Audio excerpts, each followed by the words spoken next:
All right, and here we go. All right, here we go. So, a little bit of just a short little video just to speak to the corruption narrative that goes on within the Nigerian space. We're using Yahaya Bello as the case in point, but what we're really looking at is the scourge of corruption within the Nigerian space. And by the way, apologies for the that short notice and a bit of background noise as well. I've got my little boy rattling about, so you may hear that noise every now and then. We're speaking to the scourge of corruption within the Nigerian state, using Yahaya Bello as a case in point.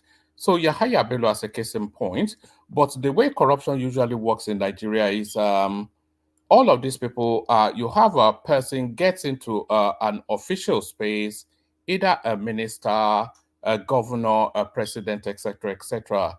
So they'll steal as much as they can, and then within that stealing, they will budget the defense of what they have stolen into the total sum of what they have stolen. So let's use an example to make the point. So they go in and steal, let's say, 10 billion naira. So out of that 10 billion naira, a good 3 to 4 billion naira is budgeted to defend that stealing. So a good 3 to 4 billion naira goes towards the legal space, the SANs and whatnot, to tie up whatever corruption allegations that they have had in court in perpetuity. We've seen that countless times. You know that Femi Fanikade, for instance, he's been in and out of court for corruption allegations since the time that he was a minister. So now, when was Femi Fani-Kayode a minister? Femi Fani-Kayode, he was a minister under the first term of the Obasanjo regime. That's as far back as in 1999, and he's still tying up the system in court. So what they do is that they steal this bunch of money, and then within that stolen money, they budget the legal defense. So now let's now go to Yahaya Bello as a case in point to highlight this particular narrative.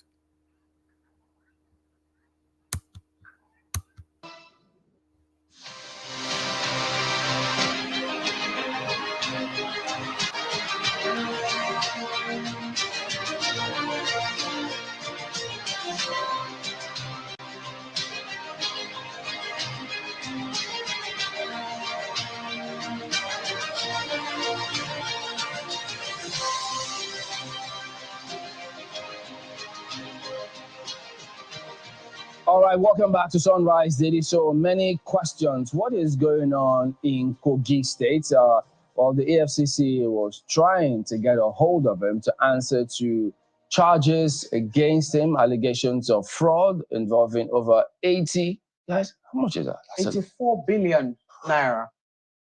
Well, yeah. Just in case you're thinking of wrapping it down to 80, there's 4 billion on top of it. Chimney, just imagine 4 billion. Anyways. Sometimes when you read these things on paper, the gravity of it is You see, Mark Pear was quite right to emphasize that additional 4 billion naira, because sometimes we're lost in the funk of it, we're lost in the fog of it. So they want to round it off to 80 billion naira. He was attempting to round it off to 80 billion naira, but even 4 billion naira is a fortune in itself, in and of itself, a fortune. So 84 billion naira, this guy stole from a low income state like Kogi State. And what is the punishment? The punishment now is that it's been defended now, it's been covered by the immunity of the now incumbent governor that he put in place to replace himself. But yesterday there was an attempt to arrest him. Yeah. Several things occurred. There was a judgment from the Kogi State High Court saying, no, he can't be arrested. Then the AFC said they got a judgment from a federal high court saying proceed. And so many wondering what's going on with the courts. And then the dimension of the Kogi State governor, did they happen? What did he do? What does the law provide? So we have Mr. Femi Falana, Senior Advocate of Nigeria, joining us this morning to weigh in on the matter. Good morning, and thank you for joining us on the program today. So, Mr. Falana, we've seen your statement. We hope you can hear us, by the way. We've seen your statement about no court can stop the prosecution of the former governor. But then questions as to what then happens to that decision from the Kogi State High Court. Do they discountenance that because they thought their procedure shouldn't it be vacated before they proceed? Yes, we've seen your comment, but tell us about this latest twist now, what you think of it.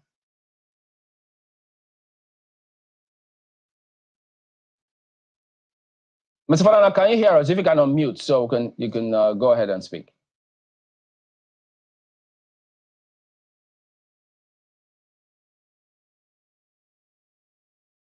Okay, so we'll try and get him back on that and see how considered. So the images you see there, the residence of former governor of Kogi State, Yahaya Bello. So questions as to, yes, they said, look, no court, provided certain things are done. If there are substantial cases of allegation established, the court can proceed to do that job. But the Kogi State High Court, what happens to that? And then the role that the Kogi State governor is said to have played in all of that. So many questions as to how the commission proceeds. The commission themselves say they will arraign him when? Thursday. That is a statement that the commission put out, that he'll be arraigned Thursday. So you have many scenarios as they are unfolding. So is he resisting what? Arrest and prosecution, or is he simply complying with the court orders? What about the policemen who were there as well? So some of those roles, who is to do what? But because Mefana also did right, saying the IGP should be. So now it's quite a curious thing, actually. So the EFCC, a subdivision of the wider Nigerian police force, because at the EFCC, you have to understand, they come under more the prism of policing rather than army or DSS or whatever. And by the way, the DSS is even still an extension of policing. So the EFCC that falls under the wider policing cusp, they've gone to effect the arrest of a suspect, which is the ex-governor of Kogi State, Yahaya Bello. But then the police functionaries guarding Yahaya Bello, they are preventing their colleagues from the police force from effecting an arrest. So you start to see then how corruption shapes itself up within the Nigerian space. Be seen to take stern measures against some of those policemen because he thinks that they did something against the law. How do we proceed from all of that? Should the IGP be speaking about now, or should he have spoken before now? Will he speak on the matter? Those are some of the issues that are bothering a lot of people's minds this morning. So before now, we had seen, former government officials or people who had occupied elective office try to evade arrest or prevent themselves from being arrested. Interestingly, some of them have also come from Kogi State. I mean, we've seen scenarios whereby people just hold themselves up in their homes and they refuse to come out, and the operatives have no choice. We also saw in the case of former governor of Imo State, Rochas Okorocha, when the EFCC wanted to arrest him, they stopped at no level to get him out of the house. They went through the roof of the house, Chimlin, if you remember. Well, this scenario is a little different. They couldn't go through the roof in this one. It's very interesting because in this instance, it is policemen, the policemen who have been put in charge of who are guarding the former governor, are the ones who have now prevented EFCC officials from effecting an arrest. The only other time we've seen this sort of scenario where security agents have prevented an arrest of a prominent or a former government official is when the EFCC tried to arrest former DSS DG. And then the DSS officials who were attached to him said, no, this is not how we're going to proceed on this matter. There was a standoff between DSS officials and the EFCC officials. In this scenario now, there are big questions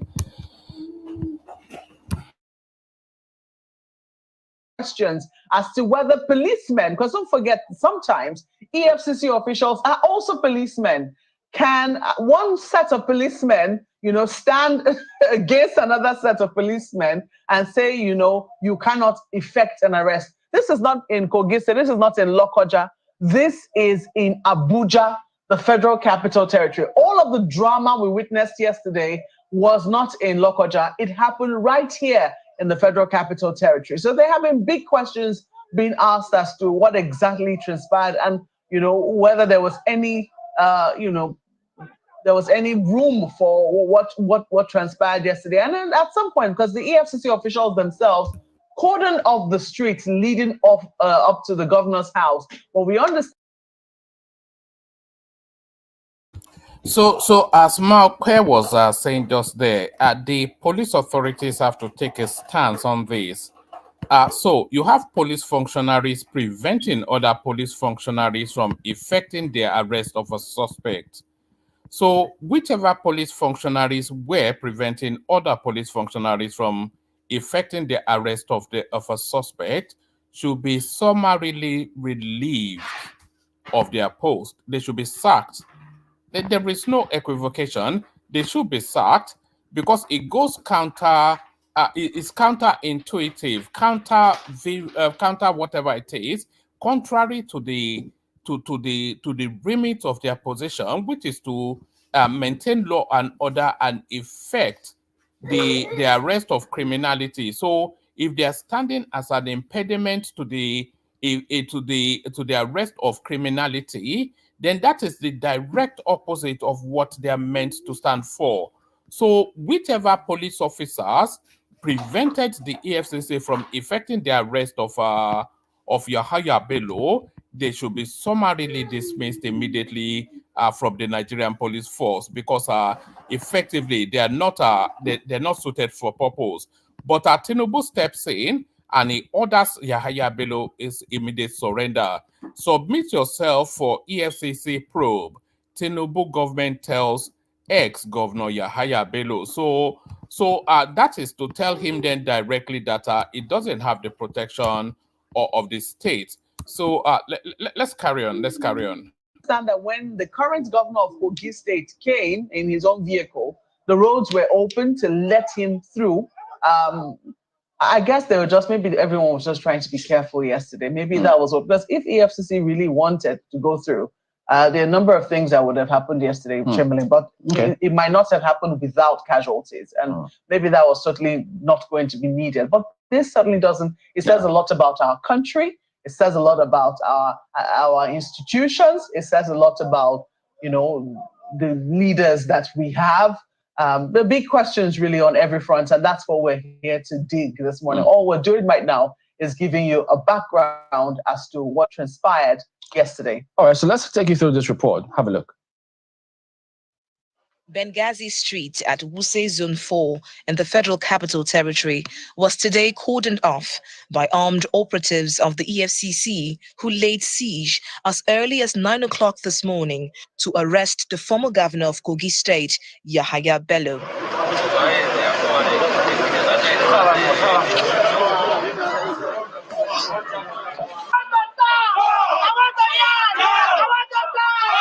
Loyalists and aides of the former governor, including police officers, are seen mounting a resistance, forcing operatives of the EFCC to mount watch a few meters away.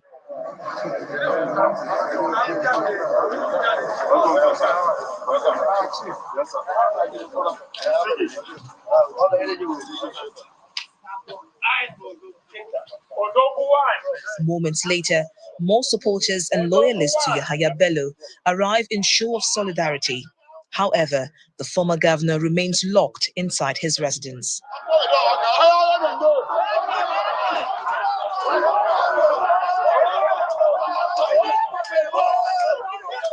For the EFCC still mounting watch, hours later, the current governor of Kogi State, Usman Ododo, arrives to the cheer of supporters.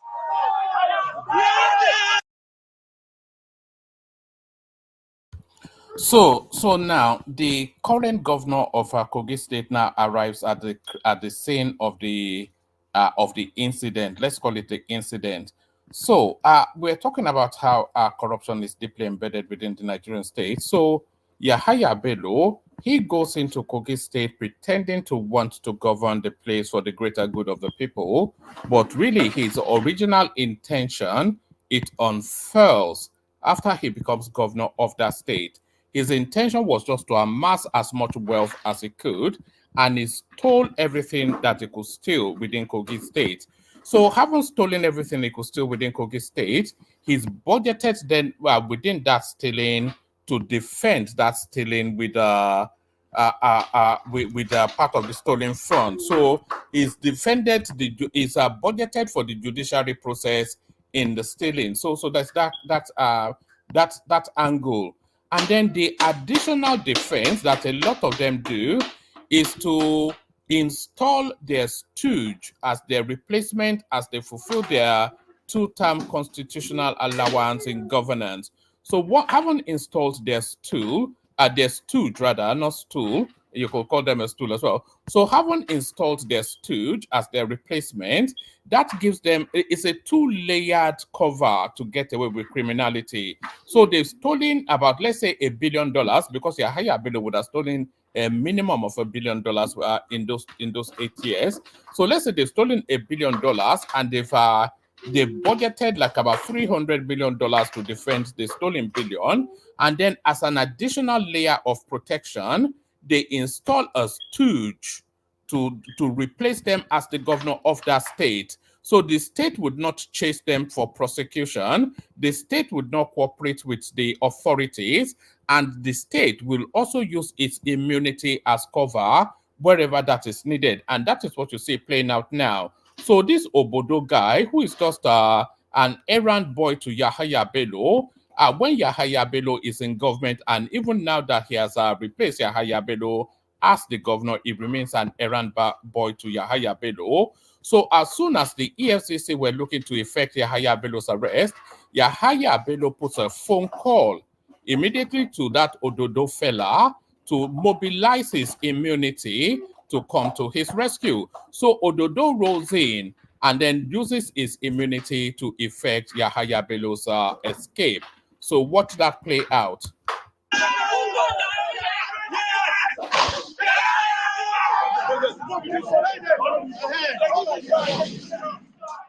Our attempts to speak with the EFCC team lead proved abortive, but some supporters of the former governor were quite assertive, alleging witch hunt. It's clear already that the whole thing is politically motivated as it is now.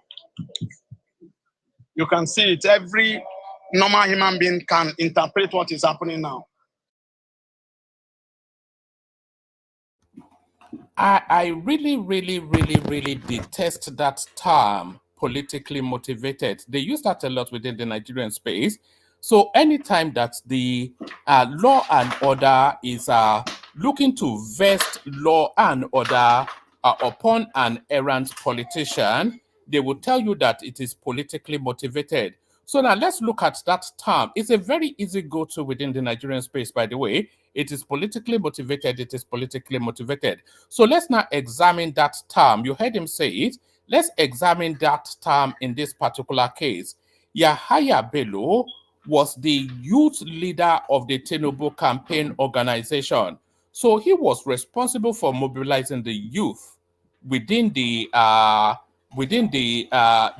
nationwide. He was responsible for mobilizing the youth within Nigeria nationwide for to effect the election of Tinubu as president. So that was his job.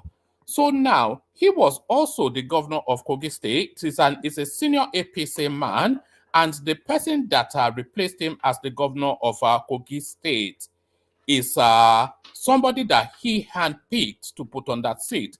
So if you are saying it is politically motivated, how is that political motivation being orchestrated? Is it Tinubu that Yahaya Bello contributed heavily to bring about his presidency that is moving against him? Is it the Obodo guy that Yahaya Bello handpicked and gave him a governorship that is moving against him? So where is the political motivation coming from? And how does that political motivation have the necessary muscles to move in this manner to effect his arrest? So you see, it's just an easy throw out there. So because it is counterintuitive, it is counter norm for this to be happening, because under normal circumstances and the unspoken understanding that Yahaya Bello thought he had with the system was that he would work very hard to bring about a Tinubu presidency, and if that succeeds, then that Tinubu presidency that he worked hard to bring to effect will then provide him the necessary cover for him to get away with his looting. So that's the narrative. So that politically motivated, whatever it is that this bald-headed half-wit is saying, is contra virus to norm. But let's carry on.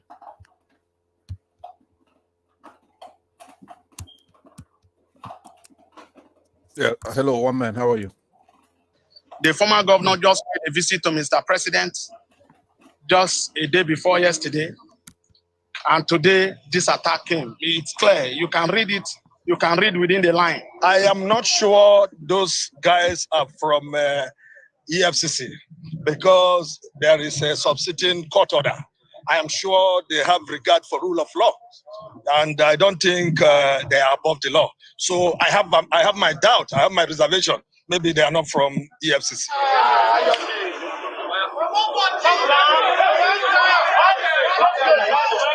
Finally, Governor Usman Ododo departs the premises after about 5 hours of the EFCC officials' wait.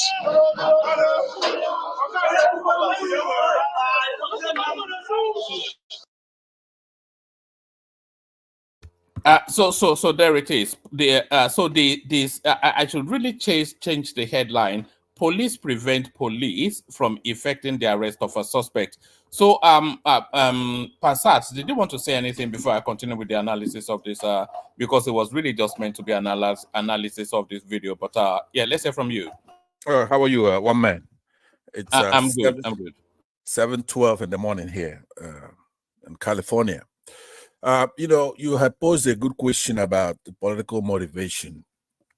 And I thought I had, yesterday I came and I was going to make a little contribution, but it's about this particular issue, right? So we have to be brilliant and have dexterity in analyzing this. We just should be Nigerians looking at the issue.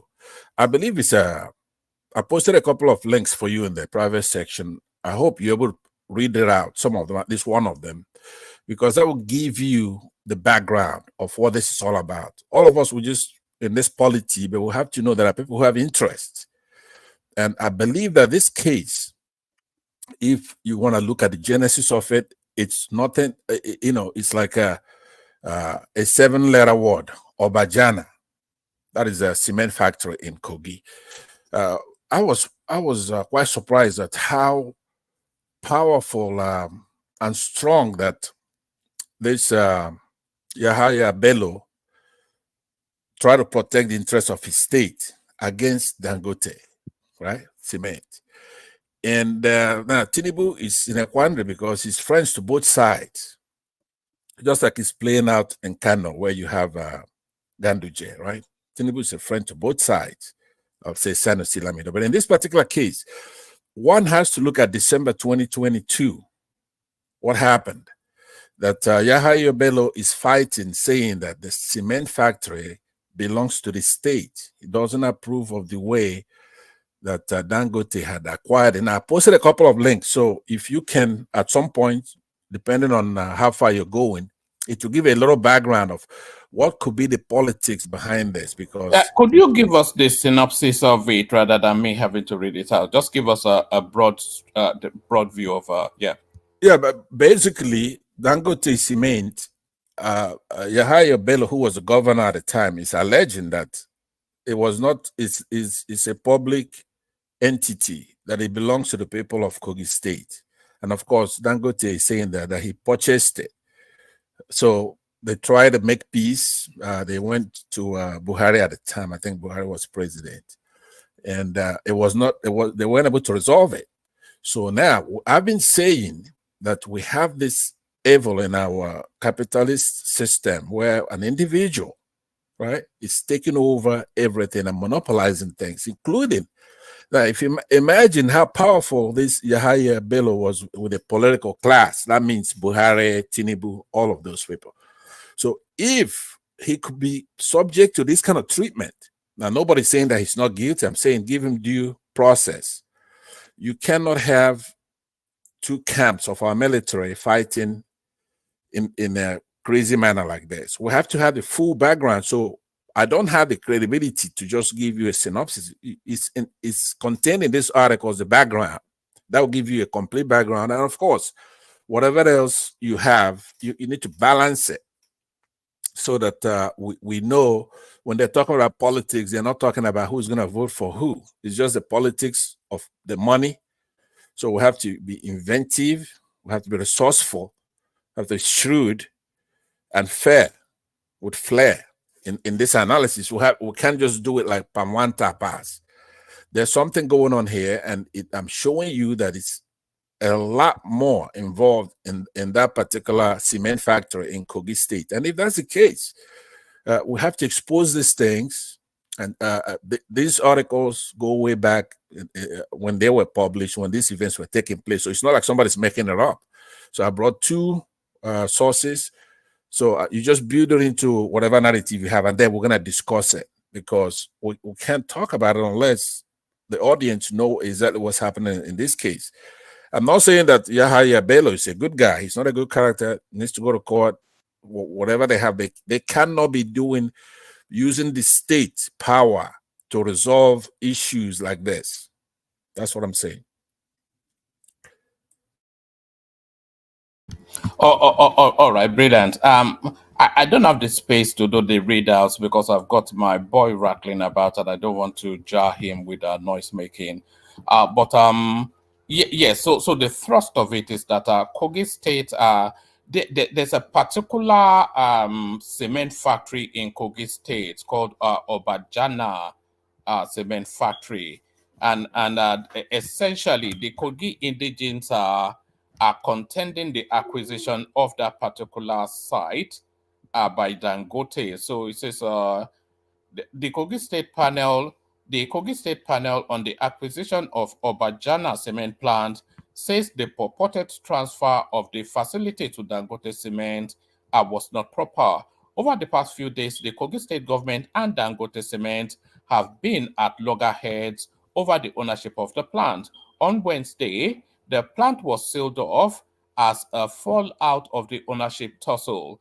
The decision to shut down the facility elicited varied reactions and resulted in controversy between the state and the company. So there's that, and then if fast forward to the space where they take matters to Buhari, and of course he will weigh on the side of clan, so he would have probably gone with the Dangote. Dangote Yahaya Bello meeting Aso Rock to resolve Obajana ownership tussle. Aliko Dangote, the president of the Dangote Group, on Monday attended the meeting involving Yahaya Bello, governor of Kogi State, at the presidential villa. The meeting, which also had in attendance Ibrahim Gambari, chief of staff, Abdullahi Sule, governor of Nasarawa, is over the recent tussle for ownership of the Dangote cement factory in Obajana, Kogi State.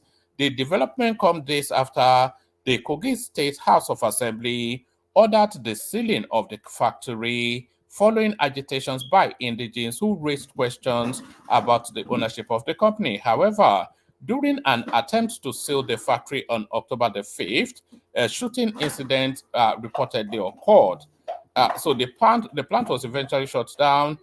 There were conflicting positions on the number of persons shot, etc., etc. Meanwhile, the Kogi State panel set up to look into the acquisition of the Obajana cement plant had said the purported transfer of the facility to Dangote was not proper. So not proper is an ambiguity, isn't it? But that seems to I think that's I'm not quite sure if that's sufficient enough to, because this guy had been they've been after him since the Buhari days, allegations of corruption, and they've been going back and forth.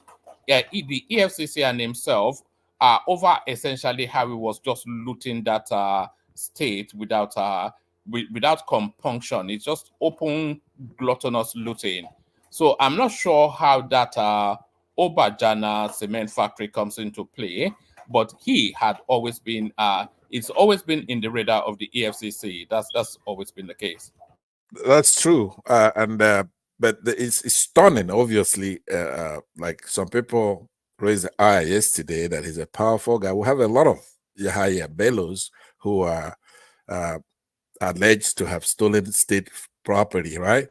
So now here's a man who is a youth leader who helped usher in this administration, and who you would think would not be an enemy of the state. So now, as intelligent people, we're trying to find out what's going on here. These things can be resolved in the court with evidence, but does it, what I just showed you, reach the prima facie standard? I believe so. It doesn't have, I don't think it reaches to conclusionary stuff like say he did it or this is why they're doing it, but it's something where we now have to shift it over to them to show us why this is not the case and what is the status of that cement factory, right? They were killing, maybe up to 10 people were killed. That's no consensus. Both sides, they're alleging this, alleging that. All I'm saying is for us as citizens, you have to have two sides to everything that's going on. Something obviously is leading them to go after Yahaya Bello. It's not just stealing, because they all have that in common. Those who are alleging and they're alleged. So now what's the difference here? Why is this man not being protected by Tinubu, who he supported with his youth? He goes to the Asa Rock. Nobody's going to cry over Yahaya Bello getting his day in court. At the same time, the citizens of Kogi, they're entitled to their properties, including their cement factory. If it's improper to give a businessman, a private citizen, a whole cement factory that employs a lot of people, right, under questionable circumstances, we should look at all that, because we can't have these things going on in that country. At some point, these resources should be for the people. That's all I'm saying. We should not make it easy for them to think that we're just gullible. Yes, we want these criminals arrested. These governors, when they have this immunity, they commit all kinds of crime. That Obajana, whatever it is a business contention, because the latest salvo in that space is that Dangote appeals court ruling on suit for Kogi government takeover. Dangote appeals court ruling on suit filed by Kogi government over ownership of Obajana cement factory. So that's a business space that's somewhat gone awry, and there's contention there. There are elements of this in virtually any narrative that you want to present. So I don't think we can. It's too vague to leap to that as leverage to for what is going on now. And the EFCC going after Yahaya Bello, it probably even predates this lawsuit, because the moment he came in, he was the bagman for Abba Kyari at some point in time before he died. So he's a notorious looter, both a facilitator of looting at the federal space and a verilous looter of the state that he governs itself. So yes, there is that story, which is a side aside, but I don't think that is central and germane to what is going on with him now. I think it simply stole too much. And also, Tinubu not covering him. I think Tinubu is actually giving a free hand for the system to play out, because you see the system playing out in whichever way against whoever. So we're seeing that. So I think Tinubu just gives the system a free hand for it to play out in whichever way it plays out. Right. That's a case we made like that. But I'm saying it's not a coincidence, right? There's a public issue here. It's not a private business. This is the state property. what they said it was improperly transferred. It's not Yahaya Bello. It's actually the House, the government, in that the system. What is the state equivalent of Congress, but whatever they have over there, that's who passed the law. Who also determined that it was improperly transferred. So it's not. I mean, we can't be naive. When has Tinubu ever done anything like this? You can't give a free hand. We want that. These people have immunity when they're in office. And no, I think the point is too vague. You know, that case is still in court, by the way, the Obajana thing. So there's a judgment in favor of Kogi State. Right. Dangote is in the appeal process. Yahaya Bello is no longer the governor of that state, but that case is still live. It's live. It's like a scab, right? So he goes and he peels it off, right? It's not a healed wound. There's a scab there. Now, if he makes an example out of a strong man like this Yahaya Bello, what do you think that successor who's trying to protect this Bello right now? What do you think he's going to do? No, I think that is too tenuous a link. I think. Okay, well, I appreciate you at least bringing it up. That's all you owe me. I'm quite happy that you showed this side. That shows your fairness. That adds to the narrative, and I'm not dismissing it at hand, but it's just too tenuous. It's too far-reaching to. No, it's not just Yahaya Bello. Like Tope says in the comment section, is how the assembly. If you go through it, it's a scab wound. It's not healed. They're in court, like you say. I find it stunning, shocking that the EFCC, all these people are trying to do the right thing. Now, he should present himself in court. He can't evade arrest. But it's not simplistic. We are going to have to put all these things together. It's not disjointed. In the country where you have cement going off the charts, right? We have sugar. We have all these monopolies that Dangote is holding, which is a businessman. He's supposed to look out for his own interest. But when you start pinching, putting your dirty hands in the public tail, right, and trying to overpower a state, take over. This is a cement factory that's no. So, sorry, how is he doing that? It's in the article. Don't take my word for it. It's right there. In the article. I just read it. You read one. There was the other one. The first one. The state set up a panel, and that panel concluded that the acquisition of that particular cement factory was improper. Right. So that word improper is an ambiguity in itself. And I mean, if you read the rest of the article, it's going to clear that up. It's not just a word. There's a background, there's a narration, there's an attempt to resolve it. There's been court rulings in favor of the public, the state. It's not Yahaya Bello, but Yahaya Bello was strong enough to go against the Dangote cement factory, not just Dangote himself, but that entity, right? So if one of our public servants, now he may have done other things wrong, I believe in this case he was very brave and he looked out for the people. So that's the same problem we have when we have somebody like Showore.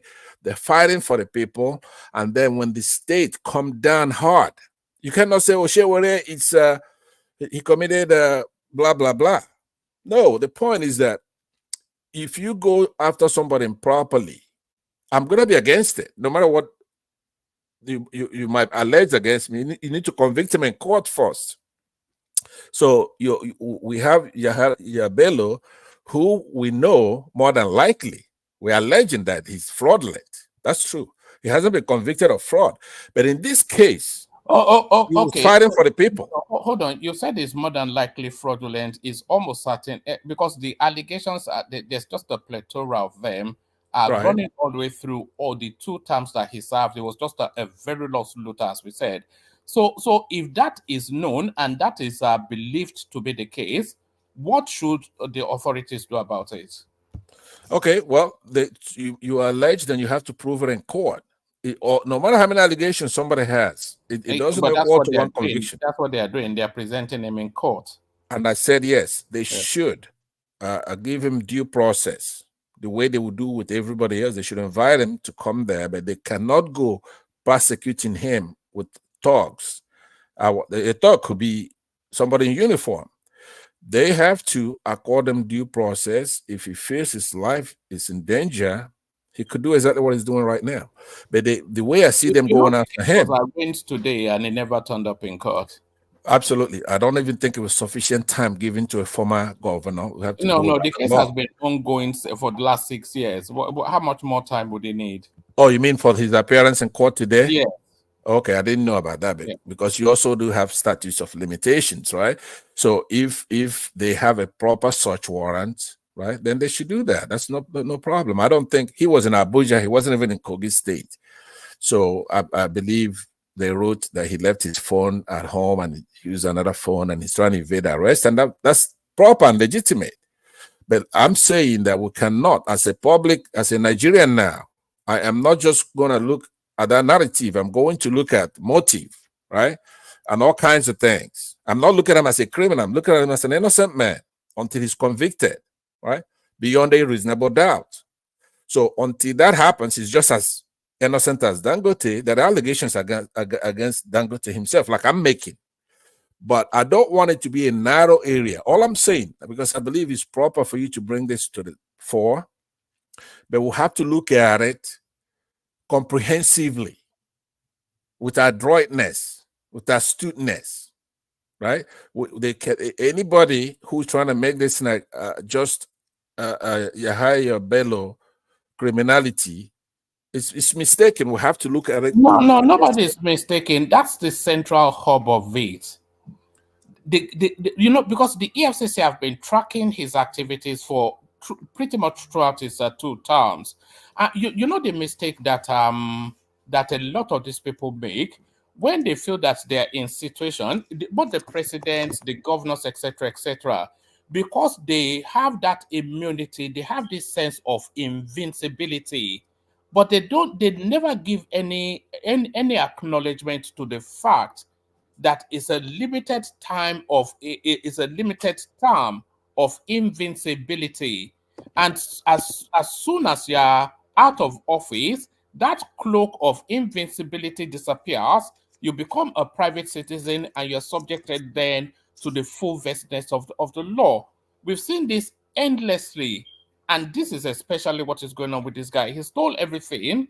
He feels that because he's a governor and he's Buhari's boy, he's untouchable. Of course, Buhari is only allowed constitutionally 2 terms, and ditto him as well. And after those 2 terms, this sort of things play out. So it's just yes, that Dangote thing, whatever it is, I think that's I think that's somewhat of a straw man narrative. That's somewhat of an obfuscation of the central theme of what exactly is going on here. It's a Well, looter, you and could it's have that not opinion, by the right? One immunity man. that he thought covered him. That's just the Yeah, you could have that opinion, but I'm saying that there are a lot of Yahaya Bellos that just completed their term, right? There are so many of them. There are even some who are in this present administration where it's alleged that they've wasted public money, stolen public money, and there should be equal application of the law. Because if they're doing that, then you could make the case you're making, right? But if you have all these governors from Ibazo to all the way to the top, even Wike himself, these people are accused of taking money from the public till. But you cannot, once you don't apply the law equally and you go after one of them, then we have to look at the circumstances behind it, the background. Now, you cannot tell me after you read these 2 but articles. that's the Bobrisky argument, though. They are making the Bobrisky argument. So they arrest Bobrisky for mutilating the naira, and everybody says, "Oh, what about the daughter of? What about the XYZ? What about? What about?" Exactly. So you know, you cannot sweep up the totality of everybody and have them in one instance.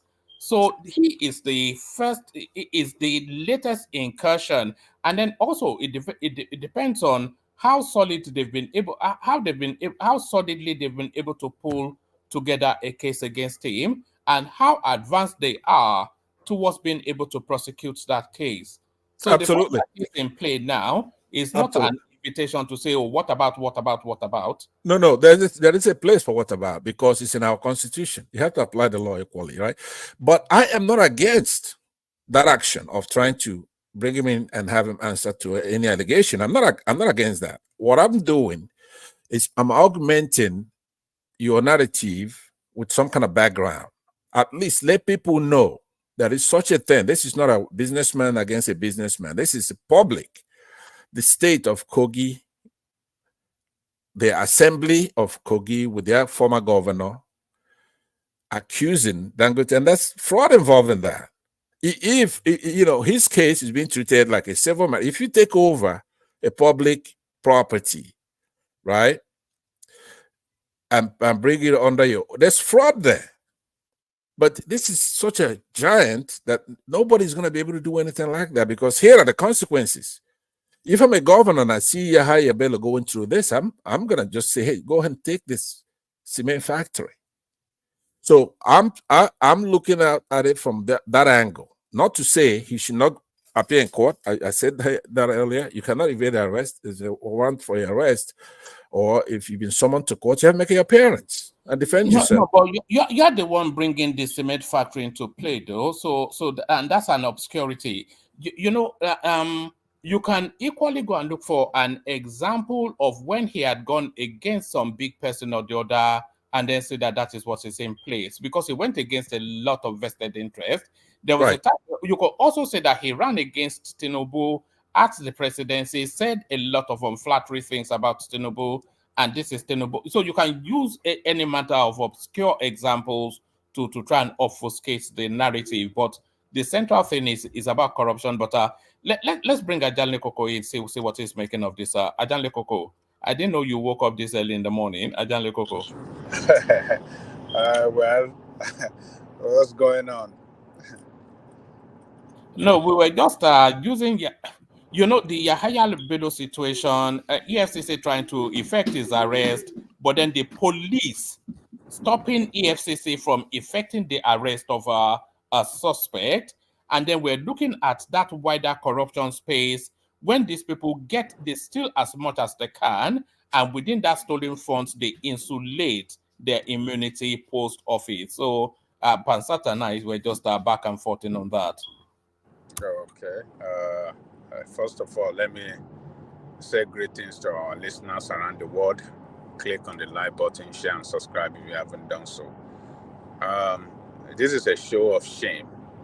So what you are saying is that police is preventing EFCC to effect the arrest. Is that what you are saying? Yes, that's what's being reported on. We're on Channels TV now. So his police details, it shouldn't even have police details, by the way, because to all intents and purposes, it's a private citizen. But the police details are attached to his protection. They had this. If I let it play on in the background and mute the voice, you can see the EFCC there, and the police details are stepping them down. Everybody guns drawn.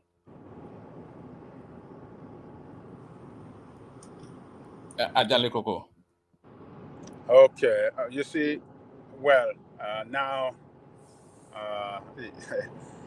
the story is clear to me now. So it's police details, not that police came from their station to prevent EFCC. Well, anyway, police details are protecting him, and they have to do their job. But no, is it their job to protect him from arrest?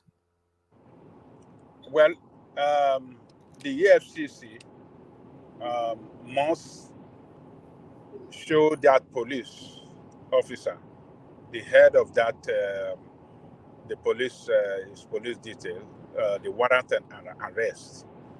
And on the basis of that, I think those police details protecting him should comply with the law, because it's a court order for his arrest.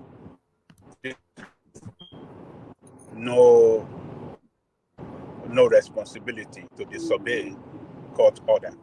So I don't know what happened. I believe that the EFCC must have shown those details, the court order, the warrant of arrest, and they should have given him up. But Nigerian being what they are, police that are attached to this politician are so much connected with them, and they want to do everything to disobey the law and in the interest of protection of their boss. So it's unfortunate. So what the EFCC is to get in touch with the police commissioner of the state who deploy those police detail for his protection, to direct his boys, to hand him over. That is the best thing that can happen because those police. Yeah, but Adan Lekoko, is it not wrong for that level of intervention? If the EFCC, and by the way, the EFCC, they are part of the satellite wider broad strokes of policing, so they still fall under the wider policing family. If the EFCC are turning up to effect the arrest of somebody, and you as a colleague, they show you the details of the arrest, you should be the one going inside to bring that person in, not cocking your AK-47, inviting a shootout. They don't need direction from the top for them to. I mean, what does that even mean? The lawlessness in Nigeria is what police have demonstrated there. They don't respect the law, and most of the time they don't respect the law, and that is what they demonstrated there. Because ordinarily, as you said, upon the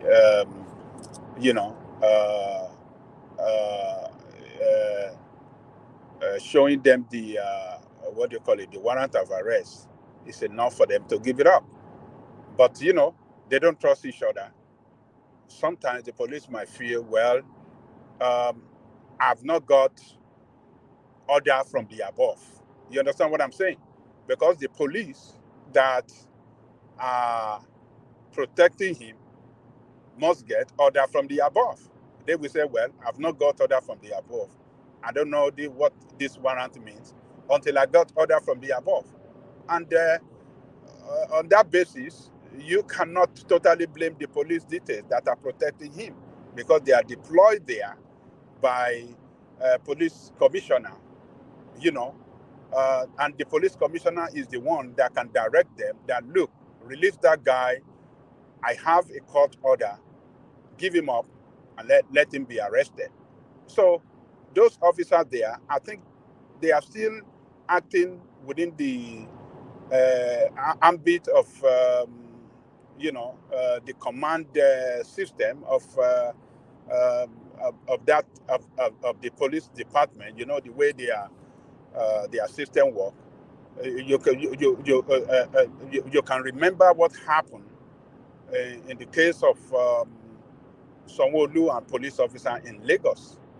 The Sanwo-Olu, the governor of Lagos, directed the police officer, to leave that particular place, or I can't remember what actually happened, but he was directing him, and he said, "I'm sorry, sir, I cannot call Inspector General because it's far ahead in the hierarchy. I can't call him directly. I have some others officer ahead of me that I am responsible to. I cannot call the Inspector General of Police, to direct me on what to do because I don't have the chain of command. Does not give me that leverage to even have contact with him, So that's why that gap between them is what that police officer did then, to let Sanwo-Olu know that he cannot do it. And he insisted.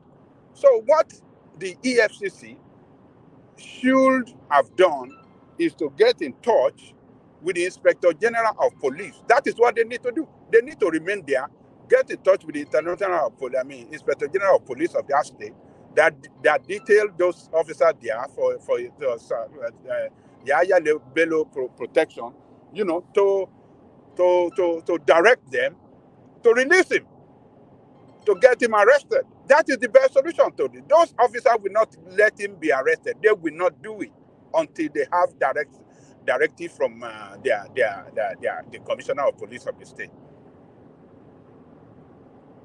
All right, brilliant. Al, did you want to come into the conversation? I'm not sure if you followed Nigerian politics to that extent.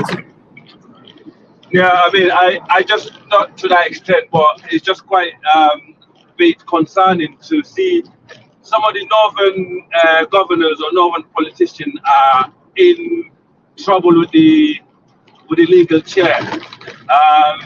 Is, for example, the two main guys that actually are the reason why Jagaba is in power today are actually being targeted by the authorities. For me, looking at it from the outside, I think it's a very dangerous precedent in the future, because they give it 4 or 8 years' time. If the Northerners feel like their politicians are being targeted by the arms, currently governing the country, they will actually try and retaliate. So they will start targeting other politicians, because all the politicians are corrupt in Nigeria. Yahaya Bello or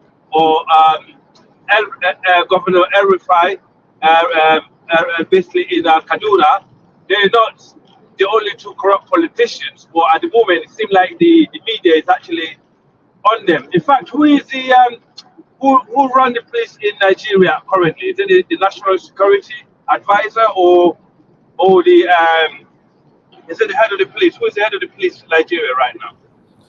Where is he from? The head of the police is a guy called I can't even recall his name. But is it Lagbaja or something? I don't know. I think it is. Yes, you have different security agencies though, but the one in play here is the EFCC, the Economic and Financial Crimes Commission. One man, White Lion is not to be messed with, man. If anyone touch White Lion, I'm telling you, it's gonna be a problem. That guy is not to be messed with. You know that, I know that. So, and in fact, he's the first person.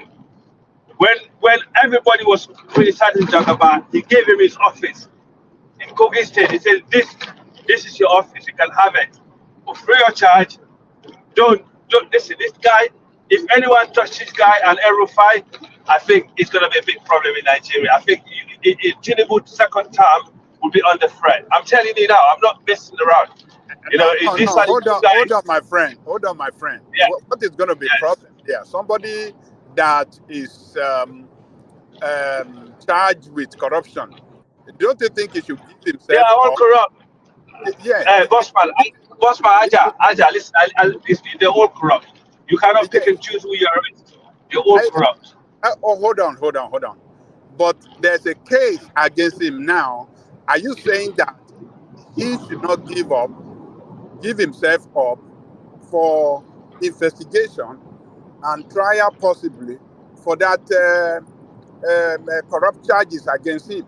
Why is he running away? Because Tinubu is not doing anything against him.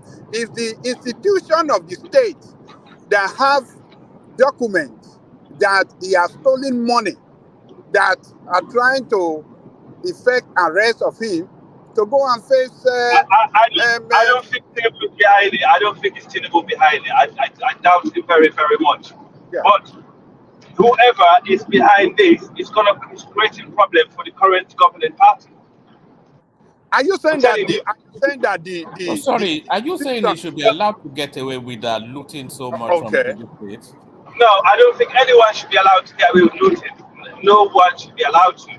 However, this guy is a very influential guy in that party, right? Because what will happen is you will have a lot of defection from those governors, because if they feel like their colleagues are getting threatened by the system, you come to election coming, you know how this guy is moving in north. They will all defect. And when you get a lot of defection, you will struggle to retain power. And then they will retaliate. I'm just being strategic here, because I am a big fan of the current president of Nigeria. I want him to succeed. And I don't want him to have ill advice from the people that are short-sighted, yeah, who are actually going to lead him to nowhere. Because sometimes you'll have people around you that will ill advise you, to lead you to nowhere. This happens in politics a lot. We don't want history repeating itself. Because you're going to have a lot of defection, because they'll wait till the election get close, they'll keep silent. I know these Northerners. They'll be silent, right? They'll be like, all right, let him do what he do, blah, blah, blah. When election comes close, they will all defect. They will all defect. And you only have to have, certain amount of governors in the North defecting. That's it. End of the game. You cannot rig the election because it will be totally impossible for you to win it or rig it. This is my, I don't think it's going to happen anyway. This is all hype. Let's be real about it, right? It's all hype. It's not going to happen. Take my word for it. What do you mean? They've already arraigned him in court. So what do you mean it's not going to happen? He's already arraigned in court. Yeah, but nothing is going to come out of it.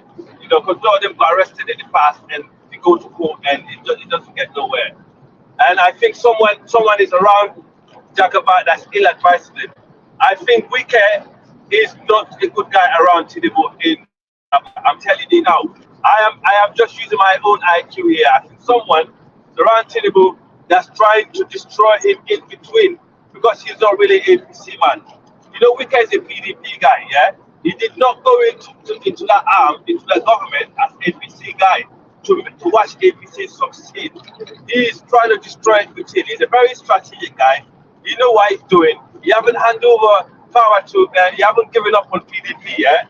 Yeah, he's still in APC, pretending to be a friend of APC. So something is going on, yeah, in between the governments that President Tinubu should be looking at. Because I want him to have a second term. I don't want him to be the only president that came there as a first-time guy. Because he's doing something that I'm liking at the moment. But yeah, anyone that's corrupt should be arrested, should be brought to court, and he should lead the example.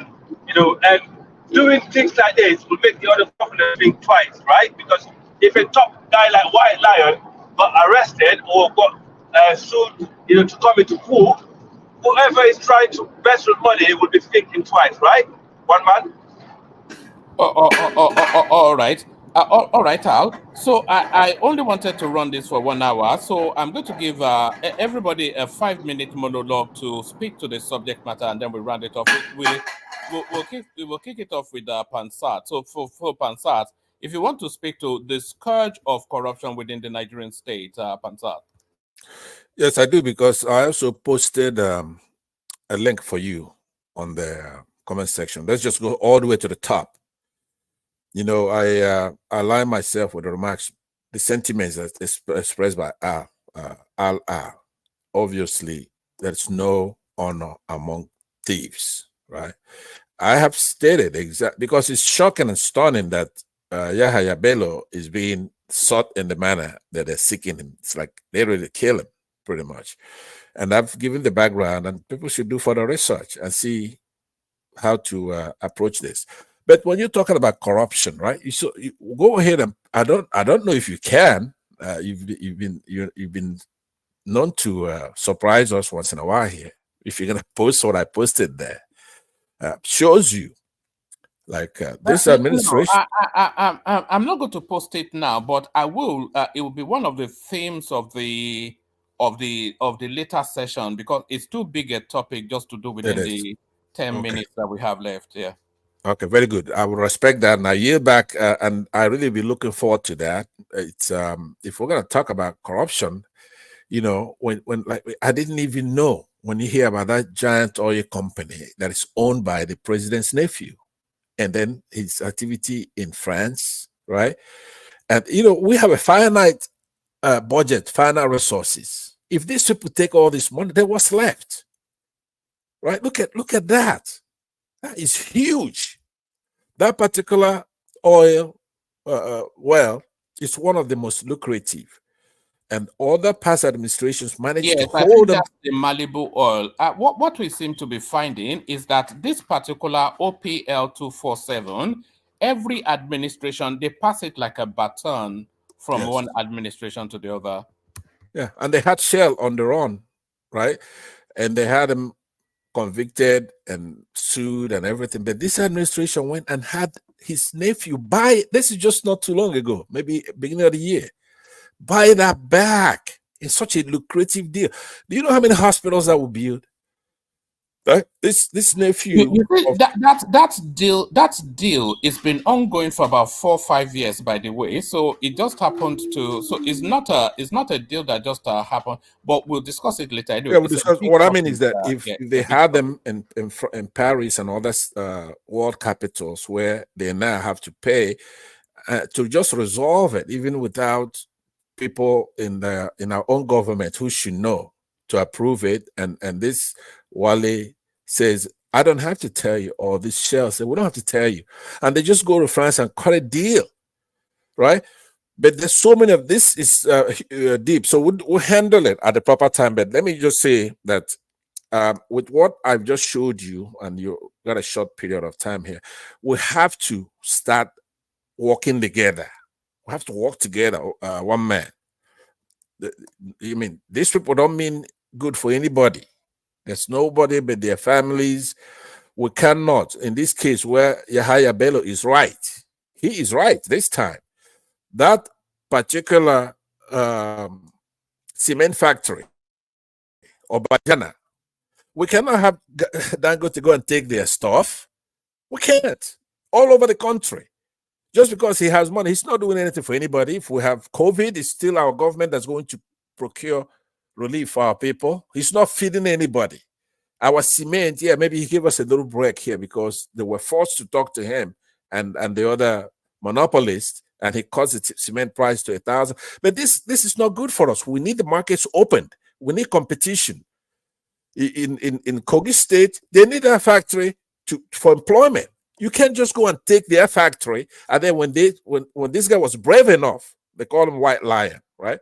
Brave enough to challenge him, and then we're gonna flock on the businessman's side because he's a billionaire or something like that. No, that's not right.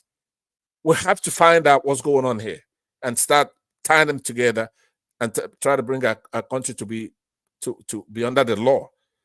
If there's a court order for this man to show up in court, it should be effectuated. He should show up in court. They have to show the proper court documents, the summons, or whatever it is they have. So I'll leave it there, and I look forward to today's afternoon. If we're going to talk about corruption, this is the big one right here. Thank you very much. All right, Brian. Thank you, Pansar. So Al, just 5 minutes closer from you, Al. Yeah, I mean, for the first time, I agree with Pansar, definitely. I mean, what Yahaya Bello is standing up for the people of Kogi State. And also, it makes me wonder if the big boss, Dangote, also is not behind this, because him and Yahaya Bello, they never go on. Because Yahaya Bello standing up for the locals, you know, because he don't, for him, you feel like Dangote is taking advantage of the locals, and that's not fair. I agree with Pansat. He's 100% right here. And also, if you're going to be targeting one governor or two governors over the corruption, you should be targeting all of them. The reality is, you know, I think it's a very dangerous precedent, and at the moment, it looked like some of the northern governors have been targeted, and these are the people that actually put Tinubu in power. And for some, as I said, for some reason, someone somewhere is ill-advising the president to do this, and I think it's going to backfire on him if this continues, if this trend continues. And I hope it doesn't. I hope they actually, you know, start putting a red line on corruption. And they're all corrupt, put it this way, right? You can't fucking choose who you arrest.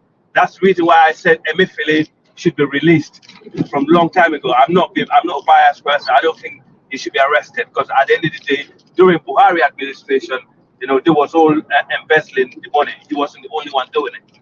So, you know, if you're going to set an example, you should start from home. Maybe he should look at his own people that's very close to him, that taking money out of the Nigerian coffers, and actually send them to court. And if you're going to arrest someone, you have to do it rightly. You can't just send, you know, some rogue police officers over there cocking up guns, because that's going to backfire. So that's my take on it, one man. I hope Jagaba is listening to this and he goes further. Stop this nonsense. It's going to be self-defeating, and I want you to continue, you know, doing the right job for the people. Yeah, one man. Love you, brother. Take care. Yeah. All right, brilliant. Thank you, Al. So the final word from Ajan Lekoko. Ajan Lekoko, the final word. Okay, thank you, woman. You see, for our country to work and work good, for the interests of all of us, the institution must work. The institution must not have any interference from any political quarters or political power. And I think that is what we have running now. The institution is working with regard of what EFCC is doing. Yahaya Bello is a strong member, one of these strong leaders in APC.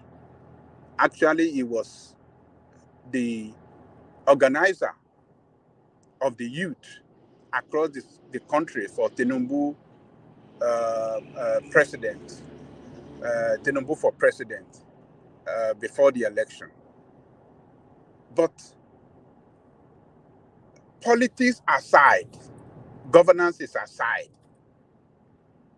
what is being accused for is embezzlement of the public fund, the commonwealth of the people of Kogi State.